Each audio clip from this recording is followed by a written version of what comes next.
Mas eu estou com um trio aqui de advogados que vem falar inicialmente sobre o sistema prisional do Mato Grosso, né? Mas eu estou vendo que não vai ficar só nisso, não. Nós vamos expandir para outras áreas também de interesse do nosso público, dos nossos ouvintes, né? E como a gente tem aqui um trio de centroavante, eu não sei nem por onde começar. Pode começar pelo presidente. Então vamos isso. Boa, doutor Edson, boa. Vamos começar pelo presidente. Eu sou presidente do Instituto dos Advogados Mato-Grossenses. Isso. O Instituto dentro da área do direito, é a mais antiga, né? Entendi. A criação do Instituto foi em 1932. Nossa. E passamos por um período que o Instituto ficou fechado. E passado um tempo, o Dr. Fábio Capilé, que nos antecedeu na presidência, ele foi, reestruturou o Instituto e começou a desenvolver as atividades. E hoje eu estou como presidente, dando continuidade no trabalho dele e tentando ampliar um pouquinho mais. Agora eu quero conversar com o doutor Ricardo. Eu vou pela ordem, né? E deixar o centroavante para depois cabecear. E aí, doutor Ricardo, tudo bom? Tudo bem. Joia, é um prazer ter o senhor aqui, né? E para estender, ampliar o nosso leque aqui de comentários, né? Vamos começar pela área penal. E a minha atuação específica é na área criminal. E aí nos crimes de colarinho branco, né, mais especificamente nessa seara dentro do próprio direito penal, é a nossa especialidade. Dei aula na Universidade de Cuiabá durante 10 anos, onde pude ombrear aí com o colega Pedro Paulo. Bacana. Né, de onde até surgiu a nossa amizade, e hoje a nossa atuação, então, ela é focada na área criminal. Fui conselheiro estadual da OAB, hoje estamos afastados, mas sempre que podemos, estamos atuando ali também na seara da OAB. Bacana. Conversar agora com o nosso cabeceador. Dos dois lados aqui, ó. Tudo bom, doutor Edson? Tudo ótimo. Tudo bem? O senhor também é da parte criminal? Sou criminalista também, né? E um detalhe interessante. Os dois foram professores meus.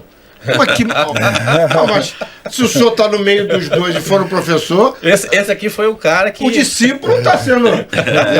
que foi bom aluno. Grande. Foi um bom aluno. Foi. É assim, eu tenho até um certo orgulho de estar aqui com que ótimo. O doutor Pedro Paulo, que para mim é o presidente, né? E o meu grande amigo Ricardo. Bacana. Esse cara que foi um cara, né? Mesmo. Com professor, inclusive... Você tá dando aula ainda, cara? Não, no início da pandemia deu uma parada, né? Rapaz, essa pandemia, todo mundo foi sacrificado, né? Se não foi eu sempre gostei de estar em sala de aula, né? E aí essa aula virtual, online... esquisito, né? Eu não sou dessa... Acho que ainda... Hoje eu abri o programa falando sobre isso mesmo. Aí eu tive o prazer também agora de ser professor, né? Dei aula Olha também. Que beleza. E também essa pandemia veio aí, a gente... Não, isso né? aí. Porque o gostoso da aula, não sei se o Ricardo e o doutor Pedro concordam, mas é você estar ali presente, né, fazendo, né, aquele ladeando com os alunos, enfim. Mas antes disso, eu queria até parabenizar, né, a advocacia, né, nesse mês da advocacia. Isso. Que tem vários colegas aí que estão na luta. Claro. Né? Tem colegas também aí que estão brigando até hoje para tentar encontrar o seu lugarzinho ao sol, né? Mas isso é normal. E a gente tem ajudado bastante, tem dado isso um apoio principalmente para a advocacia, para a jovem advocacia, né? Que está entrando agora, que encontra certas dificuldades, a gente tenta, né, ajudar da melhor forma possível, né? E parabenizar o professor Ricardo, o professor Pedro Paulo, o doutor Anderson também, que é advogado agora. Olha, né? novo. Ele entrou agora também, a gente está dando um apoio. Vamos dizer assim, virgem. Exatamente. Ainda tá tirando o lacre. Mas olha, eu fico ótimo. Primeiro de estar conversando com vocês nesse nível, assim, bem descontraído, bem natural, para que nossos ouvintes entendam que... Porque geralmente a imagem do advogado, advogado, nossa, é igual a polícia. É laica. Nós, como professores, como advogados... até puxando um pouquinho na etimologia da palavra advogado, advocatus, ou seja, toda vez que alguém tinha uma dificuldade na sociedade de conflito, alguém era chamado. Então, aquele que é chamado, né, advocatus. Então chamavam um terceiro para tentar dirimir o conflito. E aí o advogado chegava lá e tentava conciliar. Então hoje a gente ainda continua fazendo isso. Nós não temos opção política nem para A e nem para B. Então quando a gente dá opinião, não é criticando qualquer tipo de posicionamento político partidário. Entendi. E o que me incomoda muito na reforma tributária? Politizou. Politizou e começa a se vender ideias que a reforma tributária ela vai trazer uma forma simplificada de tributar, de recolher tributo, eu concordo, mas para o povo, para o cidadão, nós não queremos facilidade para recolher. Nós queremos recolher o que é justo. Tudo que vai modificar a vida da gente, como o senhor falou, que vai modificar e muito a vida da população, não precisava de um estudo maior, de um aprofundamento, de um vamos dizer assim, de um colegiado para que botasse todos os pontos certinho, em vez desse toque de caixa rápido para poder aprovar uma coisa. Perfeito, sua colocação é perfeita, porque como o impacto ele vai diretamente na população, e outra, não é um impacto que você vai ter momentâneo, é pro resto da vida. É isso que É pro resto da vida, então penso, na minha concepção, precisava ser mais debatido. E pegar pessoas que estão no dia a dia. É isso. Pegar as instituições de classe, pegar aqueles que representam os empresários e ver como é que o empresário vai recepcionar isso. Porque quando eu falo de tributo, esses dias eu não lembro exatamente quando, acho que eu cheguei até a comentar com os colegas aqui na sala dos professores, falavam em, tem que tributar o negócio tem que ser mais, cobrar mais imposto do agro. O produtor rural, como um todo, ele acaba passando isso para as grandes empresas do agro. Claro. Mas para quem que vai acabar recolhendo no final da fila? O consumidor final. Lógico. Então, se eu vou tributar o arroz, por exemplo, o empresário ele vai aumentar o custo do arroz. Então, o povo é que vai pagar a conta. A ponta sempre vai pagar o pato, vamos dizer assim. Hoje, qual que é a ideia que se vende? Fulano ganha muito, agora ele tem que pagar. Mas ele vai passar para alguém. E esse alguém é o consumidor final. Doutor Edson, criminalista como o doutor Ricardo aqui. Eu vou fazer uma pergunta bem simples para os dois. Né? Há uns anos atrás, quando eu fazia matéria, eu chegava na delegacia, né, e falava assim, olha, o fulano de tal, Beltrano, esse sem vergonha, esse safado, e botava a câmera nele, fazia pergunta e tudo mais. Hoje, parece que tem só um cartório. Todos são suspeitos. Tem o mesmo nome. O cara que estuprou, o cara que roubou, não pode colocar o nome do bandido e nem muito menos a imagem dele. Por que isso, doutores? O advogado, ele não... O pessoal fala assim, advogado de bandido criminalista. Não. O advogado criminalista, ele defende os direitos de qualquer pessoa. Né? Porque o fulano que deu um tiro em ciclano, tá, mas quem matou? Quem deu tiro por quê? Foi legítima defesa. Aí vira bandido. A moça que tentou ser estuprada, ela pegou uma faca, deu no pescoço do cara, mataram, prenderam ela porque ela... Não, é bandida. Então, colocam muito dentro de um saco, todo mundo um balaio, e todo mundo é bandido. Nós temos sim a mídia sensacionalista, que faz aquele carnaval para tentar uma matériazinha. Exatamente. E isso é ruim, tá? Por dois motivos. Primeiro que é ruim quando a gente tem um cliente nesse ponto, a gente já entra com um cliente condenado. Tá? E isso dificulta a nossa defesa na audiência, dificulta a nossa defesa em qualquer lugar, porque tem matéria já falando que o cara está condenado pela sociedade, sem saber o que é o fato, sem saber qual é o direito da pessoa, sem saber o porquê da situação. E a gente sofre com isso o tempo inteiro. A mídia influi muito nisso? Demais. Eu digo sempre assim, se a mídia tratar a situação como trata vários sensacionalistas, a gente não tem mais direito. Isso é perigoso demais. Hoje a gente está vendo aí o tal do fake news, né? Então a gente tem a gente, além de trabalhar com direito, a gente tem que trabalhar contra esse tipo de situação. Por exemplo, não sei se aconteceu com o Ricardo, mas aconteceu comigo. Antes de chegar até mim uma decisão que saiu, a mídia já está publicando a decisão. Coisa absurda isso, entendeu? Eu falei, cara, inclusive teve um processo, já tava a decisão, falei, peraí, eu não tinha visto isso aí não. Fui entrar lá, nem tava. Falei, mas como? Então a gente ainda... A notícia está antecipada. Já estava lá antecipada. A resolução jurídica. Já estava antecipada. O juiz decidiu por isso. E não tinha nada escrito por senhor. Eu falei, a defesa? Como assim? Eu nem falei. Você entendeu? Rapaz. A gente tem que brigar contra isso também. Tá né? certo. Então, assim, a gente luta muito pelos direitos da pessoa e tem que lutar contra esses desmandos que estão havendo aí do sensacionalismo que está muito grande, né? Vou contribuir, Carioca, no seguinte sentido. A gente tem uma discussão que é muito generalizada, que é a respeito daquele princípio da presunção de inocência.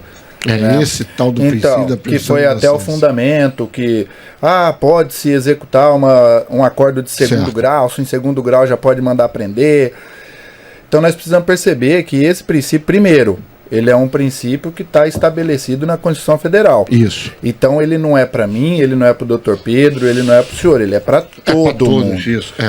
Então quando a gente coloca assim, mas por que já chama de bandido e por que não poderia? Porque é isso que a nossa Constituição determina. Ele determina que todo mundo é inocente até a sentença penal condenatória transitar de julgado. E esse princípio, Carioca, a gente precisa estabelecer o seguinte, que ele nos traz, enquanto fundamento, uma regra de tratamento e uma regra probatória. Entendi. O que isso quer dizer? A regra de tratamento, que se eu sou presumidamente inocente, eu tenho que assim ser tratado. Claro. No processo, pela imprensa, por quem quer que seja. Até que se prove ao contrário. Até que se prove o contrário. Então, esse princípio, ele traz essa regra de tratamento. Então é por isso que eu não posso admitir, independente de quem seja, porque é fácil apontar o dedo para aquele cara que acabou de ser preso, tá lá na frente da câmera, esse é um bandido. Mas espera aí. Esse é um julgamento da imprensa. É um julgamento da imprensa, o julgamento da própria população também, né? Que acaba, via de consequência, estabelecendo esse julgamento. Mas e se um dia eu, né? Porque todos nós somos criminosos em potencial. É o que eu falava em sala de aula.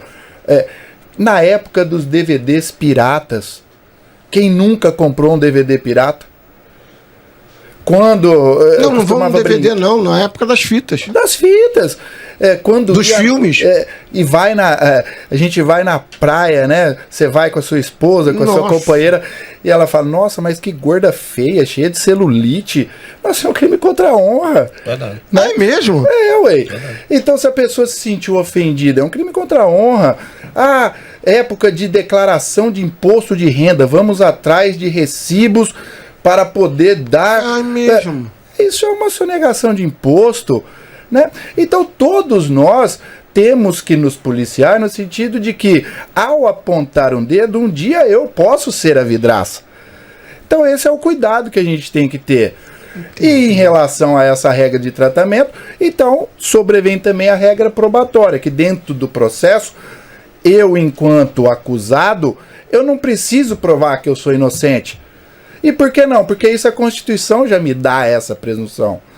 Então cabe ao órgão acusatório, com todo o aparato que possui, de delegacia, de polícia, de Ministério Público, com toda essa estrutura que o Estado dá, de provar que aquele fato aconteceu daquela maneira que ele está alegando. Por isso que diz, na dúvida, a favor do réu. Isso porque, igual o doutor Edson disse, Carioca, nós, enquanto advogados criminalistas, a gente já sai perdendo no processo. E já sai perdendo porque olha a estrutura que tem contra a gente. Claro, lógico. Isso aí toda uma estrutura policial investigando com as melhores tecnologias que existem. Eu acompanhava domingo agora o Fantástico, né? Tava vendo o caso daquela torcedora do Palmeiras que morreu no confronto né? No conflito da garrafada.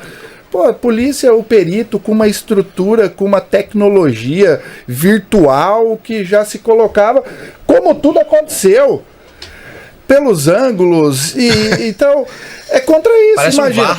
Aí você imagina. É isso que eu ia falar. E agora? Você imagina. Aí o cara, ele foi preso. Agora o verdadeiro, dizem que é o verdadeiro, né? Foi identificado, foi preso e tal. Aí você, advogado desse rapaz, desse senhor, aí você vai pro processo com uma perícia dessa. Olha o que tem contra você. Entendeu? Então, o nosso trabalho... Ele está praticamente condenado. É aí que entra. Essa também é uma curiosidade muito grande, né? Ah, mas como que você vai advogar para um cara como esse? Não, e o melhor exemplo é aquele réu confesso. Pois Ou é, esse eu ia perguntar. O cara foi preso em flagrante. Isso. Por que você vai advogar? Porque a gente precisa, diante de... Até se chegar a uma sentença condenatória, a gente precisa percorrer um caminho e dentro desse caminho existem regras. E essas regras, elas precisam ser respeitadas. E volto a dizer, seja para você, para mim ou para qualquer pessoa. Se essa regra... Ah, mas ele foi preso em flagrante. Mas se essa regra não for respeitada durante o curso processual, há uma nulidade. E se há uma nulidade, ele não pode ser condenado. Não adianta, Carioca, uma pessoa hoje cometer um crime. É possível cometer o crime, eu bater lá na penitenciária central do estado, pedir, quero vir aqui e já quero cumprir minha pena. É possível? Não. Não é possível. Não, por quê? Não, mas tem uns trâmites. Porque ele precisa respeitar os trâmites processuais. E além disso, até para corroborar com o que o doutor Ricardo está falando, nós temos, além de todo esse aparato contra, eu vejo que é contra o advogado ali, ele tem que estar lutando, tem que estar nadando contra a maré, né? A gente ainda tem no dia da audiência, né? Eu falo agora na parte que já está física de novo, mas um layout que já detona qualquer tipo de defesa. Vou te explicar. O layout da audiência, ela faz o seguinte, ela deixa o juiz como tiver... Aqui está o Pedro Paulo, é o juiz. Certo. O promotor senta aqui do lado dele. Isso. E nós, advogados, temos que sentar aqui embaixo. Embaixo. Em outro nível. Juntamente com o réu do lado de lá, um nível inferior. Porém, o promotor ou teria que estar do meu lado, ou nós teríamos que estar do lado dele. Por quê? Quando o réu entra na sala de audiência que vê aquele layout pronto, ele vai dizer, tô condenado. Porque o juiz está assim, de papinho com o promotor. Mas isso é não verdade. Existe isso. O juiz não pode estar de papinho com o Vocês promotor. olham de baixo para cima para quem... Exatamente. Então isso aqui já começa... E isso já é outra preocupação para nós. Por quê? Ele já e é uma luta para igualitar isso? Já tem até decisões aí em relação ao layout de audiência. Para que equiparem isso, né? Nos Estados Unidos você vê que o juiz fica lá em cima, promotor de um lado, defesa do outro. Por quê? Porque tem que ter a paridade de armas, que a gente tem que ter, absolutamente tem que ter. Eu sou muito sincero, eu não gosto de ver, numa audiência que eu entro, o promotor de papinho com o juiz, tomando um cafezinho. Não existe isso aí, não existe, né? O promotor tem que fazer o papel dele, o juiz tem que fazer o papel dele, o advogado tem que fazer o papel dele. Então isso, sim, é uma paridade de arma. Mas a gente sente isso quando entra numa audiência que vai ver que, né, parece que o promotor já está ali para achando que você já entra derrotado. Já entra derrotado. E a gente tem que estar ainda falando pro réu, cara, calma, que a gente vai trabalhar para fazer o melhor para você. Não tem o que fazer, né? Não tem. Doutor Paulo. Aliás, doutor Pedro. Você viu que eu tenho bons colegas e amigos na academia, né? A oratória dos dois é fantástica, né? Ave Maria. Não, entra no caso prático e dentro da técnica jurídica uma facilidade imensa, senhor, né? Que eu estava fazendo a passagem na porta da delegacia, o cara saía, falou, até mais, Carioca, já tô livre. E eu olhava assim, Ave Maria! Pagou fiança. Que é isso? Rápido, eu nem vi minha passagem, o cara já tá indo embora. O que eu vou falar ali? Nada. Aí eu só mandava, olha, filma que ele tá indo embora. Sim. Então, mas esse é até um ponto interessante, cara, que a gente entra, que é, mais uma vez, em função desse princípio também da presunção de inocência, né? É que se a pessoa é presumidamente inocente até que se prove o contrário, como consequência disso que ela tem que responder ao processo em liberdade. Certo, é isso, não, isso que... Então a regra é de que qualquer pessoa, ainda aquele que tenha cometido um crime, que tenha sido preso em flagrante, a regra é que se ele não preencher alguns requisitos estabelecidos na lei, né, para que ele responda ao processo preso, a regra é que ele fique realmente solto. E isso também causa uma dificuldade, né? Na sociedade de entender essa previsão de onde é que isso sai, como é que isso é possível. E é da própria Constituição. E a população vê daquele jeito assim, matou, prendeu. Não interessa como foi, entendeu? Então, não tem como você... E aí a gente entra naquele ponto, né?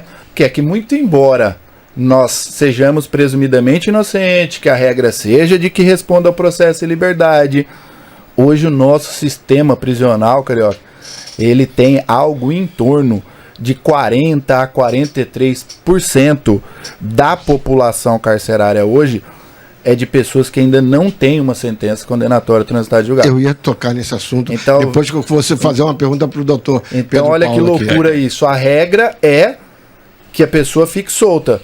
Mas se você pegar isso em dados estatísticos, a população carcerária hoje é quase meio a meio de quem tem sentença E condenatória. quem já está cumprindo. Quem já está cumprindo e quem não tem Deus, nenhuma doutor sentença Ricardo. transitada em julgado. E qual é o problema disso? É que hoje o nosso estabelecimento prisional, penitenciária, cadeia pública, né? Que teria que ser cadeia pública, de acordo com o artigo 102 da LEP, Lei de Execução Penal, é aquela que abriga as pessoas que não têm sentença transitada de julgado, os presos provisórios. Entendi. Penitenciária, É o que já foi julgado e já estão cumprindo. Hoje, o nosso estabelecimento prisional ele é dominado, a gente sabe, pelas facções criminosas. Então essas pessoas estão lá sendo aliciadas, estão sendo submetidas. Dizem que é a faculdade. A faculdade do crime. Né? Faculdade. Então, você veja que tudo, quando ele não é feito de acordo com o que a lei, do que a nossa Constituição prevê, vem trazendo o efeito cascata. E isso vai desaguar lá no sistema prisional. Isso aí. Tem uma colega nossa dos Estados Unidos, Gabriela, ela tá mandando um abraço pra você. Gabriela, Aonde? Estados Unidos. Meu Assistindo, Deus! tá mandando um abraço pra você e tá falando assim, o meu presidente é o Pedro Paulo. Olha Ó, só. Gabriela. Gabriela, ela foi aluna... Eu acho sei que qual que é. Acho que você conhece ela, com o José. Ela é advogada? É advogada. Doutora Estados Gabriela Unidos. nos States. Tá nos Estados Unidos. A Bora A lá. audiência tá... Que isso, hein? É isso que eu ia te falar, que eu abri aqui, porque eu ainda me adapto às vezes com algumas questões de tecnologia. Primeiro eu quero fazer uma parte aqui. O tema tá interessante, né? Deixa o tributário para Não, mas eu tenho coisa para perguntar pro senhor. E aí, com essa história de WhatsApp aqui, aí eu preciso mandar um abraço para minha mãe, que Fique à vontade, tá doutor. lá assistindo, falou assim, olha, estou assistindo você, né? Aí ela falou assim, meu filho, contraponha o Dr. Ricardo aí, porque você nunca comprou um CD pirata. Porque ele falou, quem nunca, né? Falou assim, meu filho não. Ô, mãe, Aí Mãe, eu falando aqui pra ela, eu falei, mãe, é verdade, o Ricardo infelizmente errou quando ele apontou todo mundo aqui, né? Aí, Como é o nome dela? Benedita Ened. Dona Benedita, um E ela beijão morava pra aqui, senhora. ó, a casa dela era aqui nas redondezas, né? Aqui da Igreja do Rosário. Que isso. bacana. E Então eu vou fazer um contraponto, dona Benedita, me desculpe pela generalização. Mas é que a maioria... E aí, mandando um abraço aqui para alguns, Gabriela Novis Neves, que caminhou conosco Doutora na campanha, Gabriela, tá aqui sim. nos cumprimentando. Gabriel Anchieta também. Aí, ó, professor Batilde Abdala, nos Batilde. acompanhando. Doutora Abdala. Um gênio na área do direito ambiental, Aham. professor. Doutora Abdala. Além de amigo nosso, entende muito de direito ambiental. Doutor Felipe, Flávia, doutora Andréia. Tem uns 20 aqui. E a gente vai falando durante o programa, a gente vai falando aqui. Bacana. Mas assim, o que o Dr. Ricardo veio expor, eu penso que com essa superpopulação, né, essa superlotação, aquele que entra ali, às vezes, sem ter a formação de culpa, né, completa, ele já entra com uma certa revolta. Tem muitos, eu não digo, também não vou falar que é a maioria, né, que chega até o sistema carcerário sem culpa. E aí ele entra ali sem culpa, ele já começa a sofrer uma pena, ele já começa a sofrer uma discriminação, e ele começa a formar já uma concepção de revolta. Isso mesmo. E aí quando sai daquele ambiente, Quer descontar. ele precisa passar isso para frente. Isso. Então isso acontece muito. Então quando se fala em sistema carcerário, nós vivemos esse momento de polarização no Brasil. Bandido tem que sofrer, bandido tem que ser isso, tem que aquilo. Aí é preciso fazer esse questionamento que os criminalistas estão fazendo. Que a lei é para todos.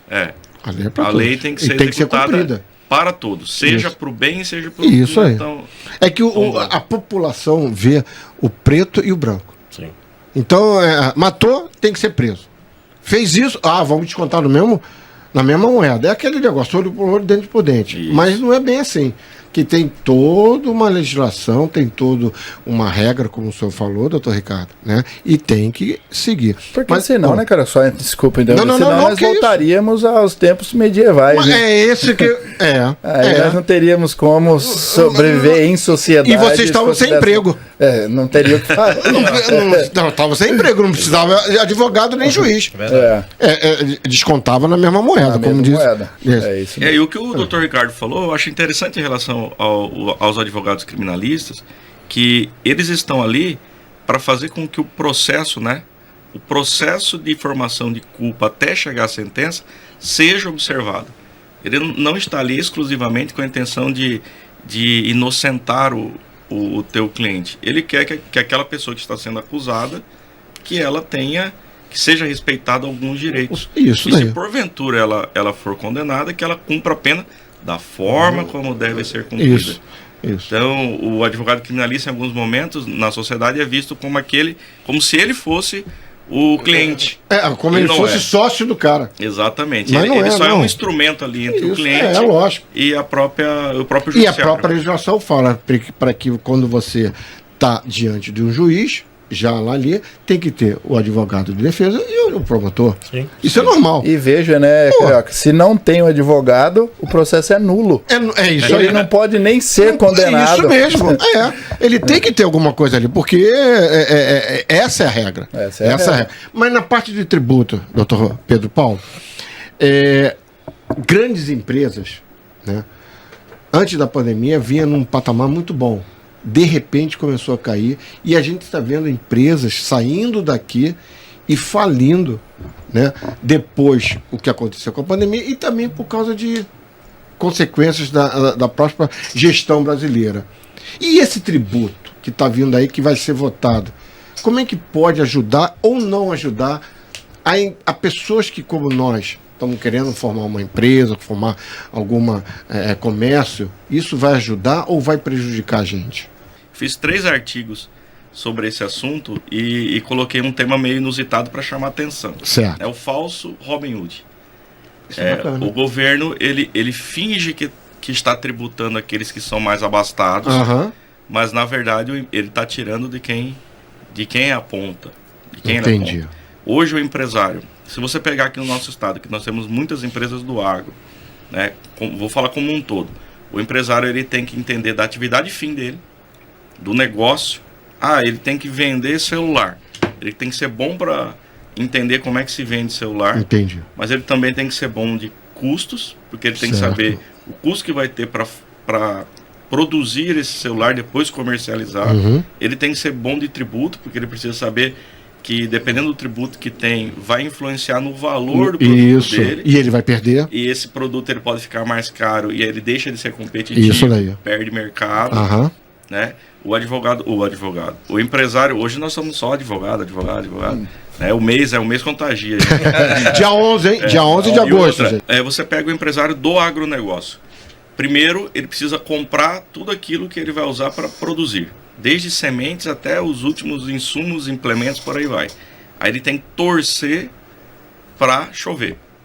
Eu estive lá em Colíder nesse final de semana, a Priscila foi junto comigo, e estávamos debatendo exatamente esse tema. E os colegas advogados ali da região falaram, Pedro, nós aqui temos que orar para poder chover, para que o câmbio esteja bom, porque existe uma vinculação do valor do produto no câmbio. Aí nós temos que orar para que pare de chover, para que eu consiga colher, e depois eu preciso orar de novo para voltar a chover, porque eu vou ter que plantar o milho. Então, hoje, o que eu falo do falso Robin Hood? É preciso que aqueles que nos representam parem de vender a ideia para o povo, tá tributando do rico para entregar para o pobre. Isso, não é isso. Não é isso.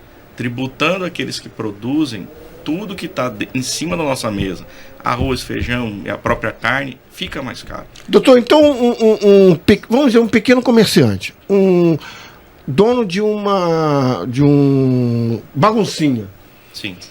ele vai ter que aumentar esse baguncinha. vai ter que... Aí pegou no senso, no espaço sensível do cuiabano, né? Nós, não, cuiabano antigo, dei né, uma- Ricardo? A gente comia aquele baguncinha Isso. que era... Eu lembro até Eu dei um hoje. exemplo desse porque é justamente o que o pessoal mais faz aqui. Sim. Eu comentei com a minha esposa Priscila, que tá aqui, né, junto conosco.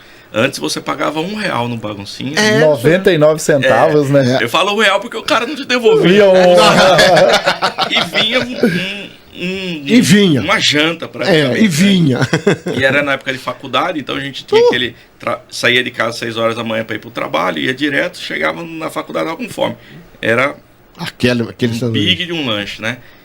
Esse pequeno comerciante, né, que serve todo mundo, como a gente fala aqui, todos os produtos que vai ser utilizado nesse baguncinho vão encarecer. Ou seja, ele começa a perder espaço também. Então Afeta todo mundo. Então, voltando bem, lógico, um baguncinho que vamos custar R$1, como o senhor falou, hoje custa 10, 15, sei lá, vamos botar R$10. Ele pode custar esse mesmo baguncinho, sem acrescentar nada, mas num tributo novo, pode custar 12, 13. Eu vou pegar a tua conta, pronto. Tá. 12, né? Aí nós, consumidores, a gente fala, não, aumentou só R$2. Não, Aumentou 20%. É isso, é. R$2. Então, até por a causa- forma de você fazer a conta É é diferente. É isso aí. Agora aumentou tantos centavos, mas se você vai lá em percentual...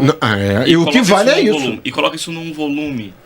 Isso né? mesmo. Coloca isso no volume. Então, eu acredito que é preciso olhar com mais cautela nesse novo formato de tributação. Eu queria ficar aqui a manhã inteirinha. Eu tô fazendo uma provocação a vocês. Certo? Se vocês poderiam, numa outra ocasião, ficar mais tempo aqui conosco. Eu vou conversar com você, que é jornalista, adora. só Você convidar. sabe que a gente adora ficar conversando, né? Com certeza. Meu Deus do céu. Eu já tô levando puxão aqui de orelha do Naldo, que o outro já tá batendo, tá querendo entrar aqui no programa. Mas eu queria conversar. Mas eu não podia deixar de falar, como não deixei de falar das grandes empresas que estão saindo, então, que vai sofrer com isso também, né? Como as pequenas, como eu falei com o senhor, mas também da nossa visita da ministra aqui. Sim. Essa visita da ministra, toquei num ponto que pode falar ou não pode? Pode. Pode. Pode. Não temos censura. Deve falar. Deve. Nós treinamos ali para dar essa resposta. Eu tava Você sabia que eu ia preocupado, falar. Eu tava preocupado. Mas sabe? eu não podia deixar de Então comentar quando você fica olhando no isso. espelho fazendo pergunta, é isso Eu não aqui. podia deixar de comentar a visita da nossa ministra, né, aqui, e ela considerando que o nosso, vamos dizer, a população carcerária é uma das melhores do país. Eu quero saber de vocês que... Aí já passou o centroavante que vai cabecear? Vai lá, cabeceia. Então, centroavante, por favor. Ó, na verdade, esse Você mutirão... me permite? Esse homem aqui, ele tá quase todo dia fazendo esse enfrentamento.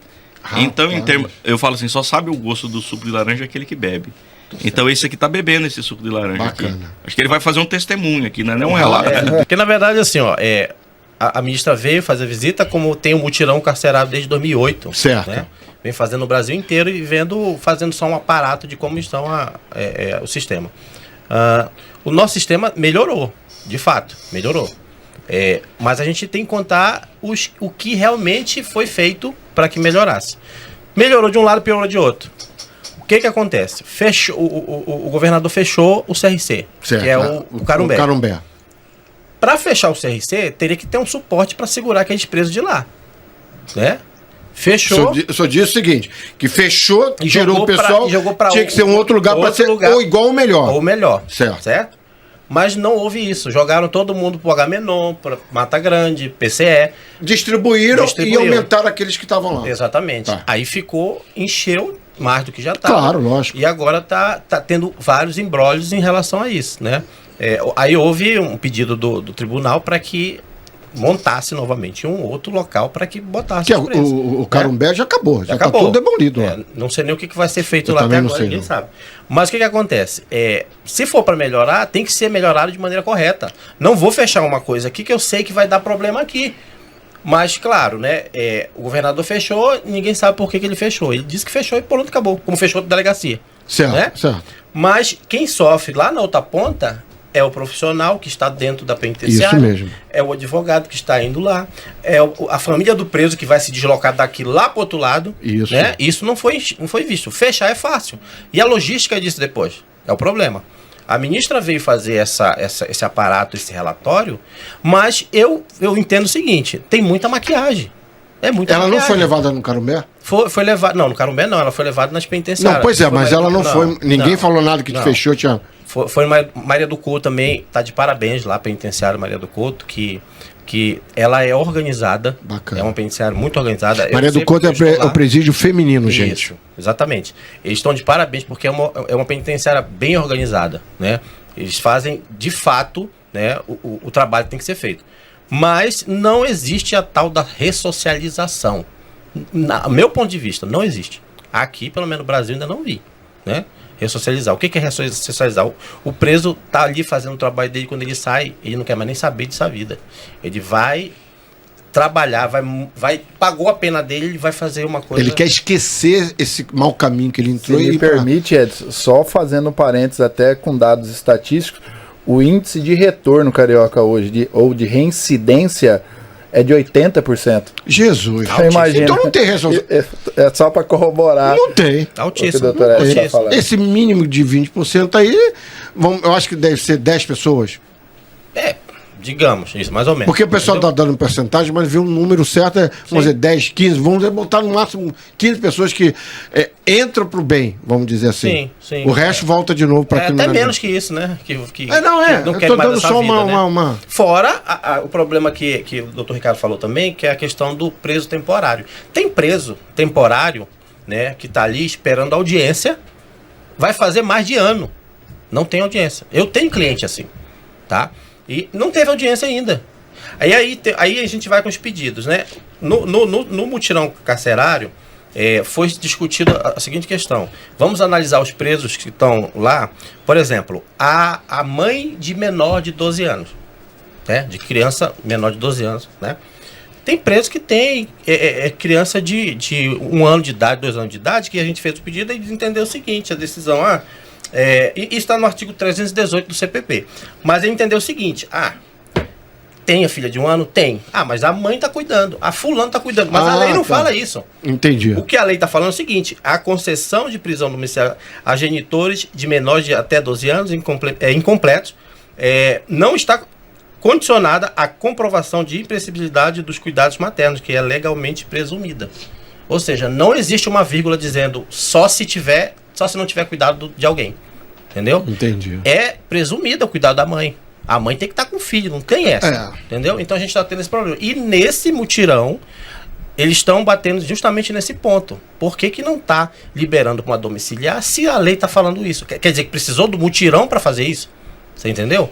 Então temos vários presos nesse sentido que estão temporariamente presos também por esse motivo. Tem gente que tem problema de saúde, tem gente que está com problema mental, que tem que sair de um raio para outro porque senão bate no outro ou morre, e não está sendo olhado esse ponto, entendeu? Então o mutirão teoricamente seria para isso, né?